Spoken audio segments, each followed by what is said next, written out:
বাংলা গানের স্বর্ণযুগের অন্যতম এক শিল্পী মৃণাল চক্রবর্তী।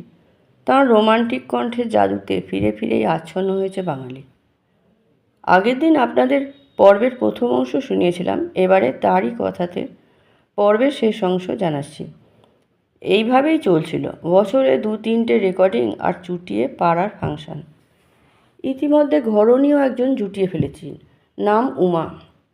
ভবানীপুরে বকুলবাগান রোডে একসময় আমারই প্রতিবেশী ছিল সে।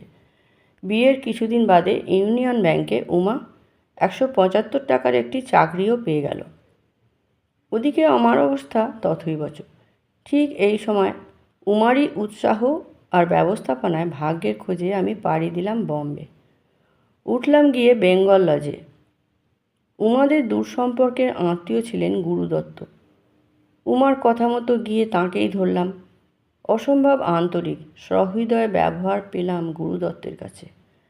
আমায় দিয়ে গান গাওয়ানোর জন্য একখানা চিঠি লিখে পাঠিয়ে দিলেন শচীন কর্তার কাছে।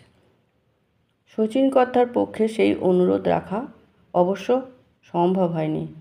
সেই সময় কলকাতার সিনে অ্যাডভান্স পত্রিকার সম্পাদক শরৎ সেনগুপ্ত হঠাৎ করেই বম্বে এলেন।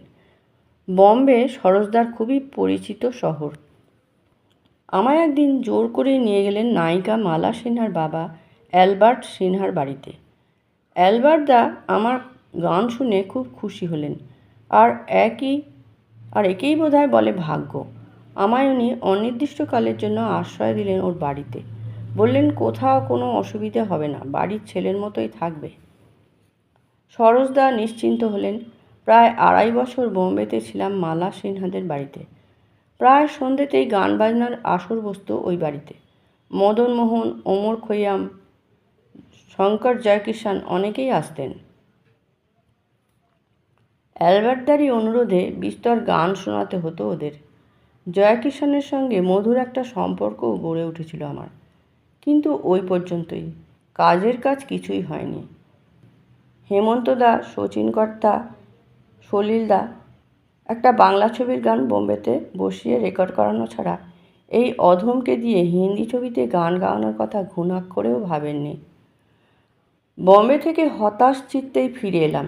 কি আর করা, সব কিছু তো আর সবার ভাগ্যে হয় না।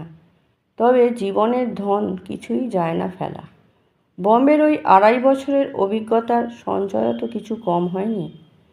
কলকাতায় ফিরে এসে দেখলাম আমার সাংগীতিক অবস্থানটা খুব একটা বদলায়নি। গান গাওয়া, গানের সুর করা, ফাংশন করা আর মাঝে মধ্যে রেকর্ডিং, এইভাবেই চালিয়ে গেলাম 1974 পর্যন্ত। হিমাংশু বিশ্বাসের সুরে পুলক বন্দ্যোপাধ্যায়ের লেখা একটা গান বসন্ত বন্দনা হিসেবে রেকর্ড করেছিলাম ওই বছরই। ব্যাস, তারপরেই স্বেচ্ছায় সরে এসেছিলাম আমার গানের ভুবন থেকে। প্রচ্ছন্ন অভিমানে টুকরো টুকরো করে ছিঁড়ে ফেলেছিলাম গুরুত্বপূর্ণ ছবি, পেপার কাটিং, চিঠি ইত্যাদি সমস্ত কিছু। স্বেচ্ছা নির্বাসনে ছিলাম পেশাদার জগৎ থেকে, কিন্তু গান থেকে নয়। কণ্ঠ থেকে গান কেড়ে নেওয়া তো অত সহজ নয়।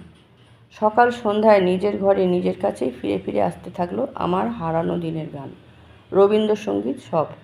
যেটুকু শিখেছি সেটুকুই শেখাতে লাগলাম নাছোড় কিছু ছাত্রছাত্রীকেও।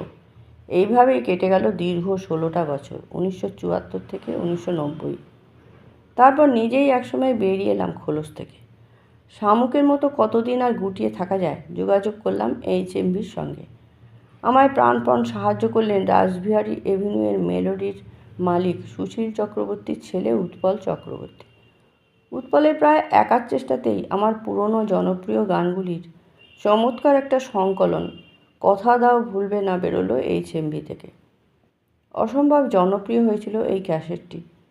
ওই উৎপলেরই উদ্যোগে 1991 সালে আরও কিছু পুরনো গান নিয়ে বেরোলো আর একটা সংকলন, ও রঙ্গিলা পাখি। দুটি ক্যাসেটের জনপ্রিয়তা দেখে HMVর কর্তারা আমায় দিয়ে আবার নতুন করে গান গাওয়ালেন 1994-তে। ক্যাসেটের শিরোনাম ভালোবাসার প্রাণ পাখি। গানগুলির কথা আর সুরও আমারই। যতটুকু খবর পেয়েছি এই ক্যাসেটটিও পছন্দ হয়েছে অনেকেরই। নতুন করে প্রকাশিত হওয়া 90 দশকের এই সংকলনগুলির সূত্রেই হঠাৎ করে অদ্ভুত কিছু যোগাযোগও আমার হয়ে গেল। বাংলাদেশের সইফুদ্দিন কাদের চৌধুরী যাবতীয় দায়িত্ব বহন করেছিলেন ভালোবাসার প্রাণ পাখির।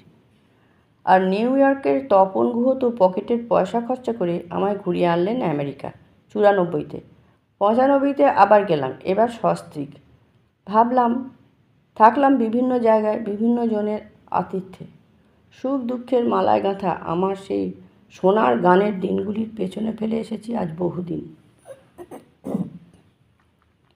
আমার মতো সামান্য একজন শিল্পীর জীবনেও ঈশ্বর নাটকীয় ঘটনার কোনো ঘাটতি রাখেননি। চলার পথে সান্নিধ্যে এসেছি কত শত গুণী শিল্পীদের, পেয়েছি ধনঞ্জয় ভট্টাচার্য, দেবব্রত বিশ্বাস আর অখিল বন্ধু ঘোষের মতো প্রায় ঈশ্বর মানুষের স্নেহছায়া। পেয়েছিও দেশ বিদেশের চেনা অচেনা অজস্র মানুষের ভালোবাসা, আশীর্বাদ। আমার আর কি বলার থাকতে পারে?